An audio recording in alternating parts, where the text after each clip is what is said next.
আমি কিনে এনেছি নতুন ৩টা পাখি। তবে এই পাখি ৩টা শুধুমাত্র তো কিনলেই হবে না, বরং পাখিগুলোর জন্য অবশ্যই লাগবে একটি নতুন সেটআপের। কেননা পাখিগুলোকে তো আমি আর ছেড়ে পাচ্ছি না, তাই সেজন্য আমি এনেছি নতুন একটি খাঁচার। এই খাঁচাটি চায়না খাঁচা এবং ১৬-২০ সাইজের একটি খাঁচা। খাঁচাটির ভিতর একটা পকেট গেট এবং একটা মেইন গেটটা আবার একটু খুলতে চায় না, একটু সমস্যা আছে। তো খাঁচাটাকে একটু যাতাযাতি করে খুলতে হয়। আর পাশাপাশি আরেকটা কিন্তু এখানে গেট আছে এবং মেইন গেটের ভিতর দেখতেছেন খাঁচাটা অনেক সুন্দর ফ্রেশ। এবং এখানে অনেকটা রয়েছে, এখানে একটা ছোট গেট আছে, গেটগুলো খুলতে চায় না একদমই। তো আর এই খাঁচাটা দেখতে কেমন হয়েছে অবশ্যই জানাবেন। পাখিটা সাদা কালারের খাঁচাটা সুন্দর হয়েছে, বেশ ভালো এবং মোটামুটি সুন্দর আছে খাঁচাটা দেখতে ভালোর মধ্যে। এবং খাঁচাটা বড়।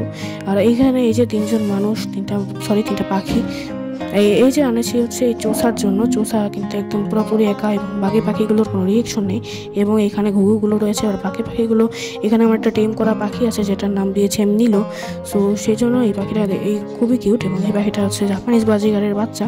এবং এই পাখিটাকে আমি কয়েকবার হ্যান্ড ফিডিং করেছিলাম। তার পরবর্তী থেকে আমার পরীক্ষা চলাকালীন সময় আমি এটাকে হ্যান্ড ফিডিং করে নিই, বাবা মার কাছে শিফট করে দিয়েছি। ওর বাবা মা প্রচুর পরিমাণে কেয়ারিং প্যারেন্টস, যার ফলে ওর বাবা মা প্রচুরই করেছে। এবং খাঁচাটি শুধুমাত্র একা দিনই, খাঁচাটির সাথে খাবারের বাটি 2টা দিয়েছে, তো ফ্রিতে একদম।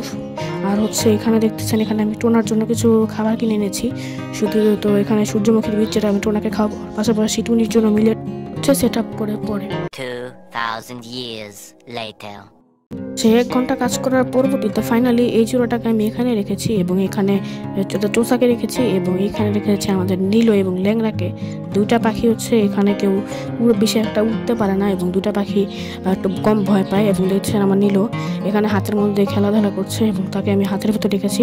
সো এখানে রাত্রেবেলা না, যদিও ফ্ল্যাশ লাইট জ্বালানো লেগেছে, কারণ অন্ধকার, ওয়েদারটাও খারাপ এবং খারাপ ওয়েদারে আমাকে যেতে হয়েছে, যেহেতু পাখিগুলো লাগতো না। তো সেই জন্য। আর এই যে দেখতেছেন এখানে জাপানিজ বাজিগারগুলো রয়েছে, এই জাপানিজ বাজিগার, এবং এখানে রয়েছে চৌসাতের জোড়াটা, এবং এখানে আমার সাদা এবং হলুদ পাখির জোড়াটা। তো এই জোড়াটা মোটামুটি আমার মোটা একটা জোড়া, দেখতেছেন প্রচুর মোটা হয়েছে এই পাখি 2টায়। এবং এই পাখিগুলোকে আমি কিনে এনেছি নতুন করে। সো আর যাই হোক, আর এখানে 3টা ফিল্টারও কিনে নিয়েছি, যাতে করে কাজে লাগে ফিল্টারগুলো, কারণ ফিল্টার আমার ভেঙে গিয়েছে, অনেকগুলো কষ্ট করে পাখিদের পানি দিতে হয়। আর এই যে দেখতেছেন ভিডিওটা এখানে শেষ করছি। এতক্ষণ ভিডিওটির পাশে থাকার জন্য সবাই ধন্যবাদ।